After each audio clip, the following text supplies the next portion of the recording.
امریکا ته پته ده ټول افغانان دوسان سوي دي، پاکستانیان دوسان دي، ښځې خوشي کړي دي، ځوانان ټول ډمان دي او فحشا او بېدیني ته کار روان ده او ټچ موبایل کې د هر چا بېدیني ده. هر هغه څوک نیک انسان ده، هغه الله ته خوښ ده، که عالمي که بزرګي او که مالداري که افغاني که پاکستاني، هر هغه څوک غوره ده د الله په نزد ان اکرمکم عند الله اتقاکم، چې هغه تقواداري د رسول الله دین په عقیده کې راوستی، د رسول الله دین په عمل کې راوستی. بسم الله الرحمن الرحیم. ایاک نعبد و ایاک نستعین. عزتمندو بعضې خلک دا وایي چې دا ګوره ملا داسې وکړو دا دغه ده، دا خبره ښه ډاډه واورئ او بار بار یې واورئ، بیا یې درته کوم ولاکه هم پرېږدم.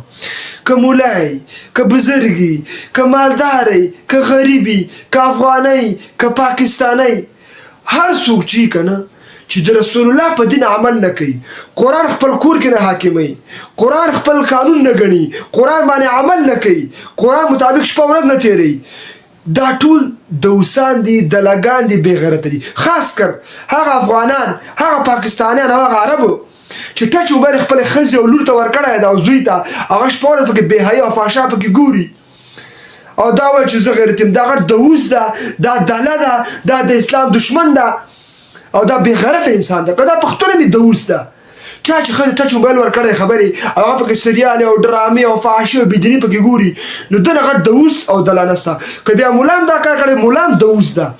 قرآن کې الله فرمایي چې کوم ملا په دین عمل نه کوي، سورة اعراف کې الله فرمایي د مثال په شان د سپي ده، په شان د خر ده چې په دین څوک عمل نه کوي، د رسول الله په طریقو عمل نه کوي. که مولای او که مالدار او که افغاني او که عربي، دا ټول بې غیرته دي او د الله د دین دشمنان دي او دا به الله ذلیله کوي. اعتبار دی الله دین ته ده، الله دې خپل دین اول منکر اول بیا تاسو کې. چا کې د الله دین نه وي که نه، دا ټول غرب دي، غم مه کوه. څنګه چې یهودان اوس تاسو ځپي، فلسطین باندې اټیک روان ده، بل ورځ د ایران نمبر ده، بل ورځ د پاکستان نمبر ده او بیا د عربو نمبر ده او بیا د افغانانو نمبر ده. والله کوم امریکا پرېږدي خبرې. امریکا ته پته ده ټول افغانان دوسان سوي دي، پاکستانیان دوسان دي، ښځې خوشي کړي دي، ځوانان ټول ډمان دي او فحشا او بېدیني ته کار روان ده او ټچ موبایل کې د هر چا بېدیني ده.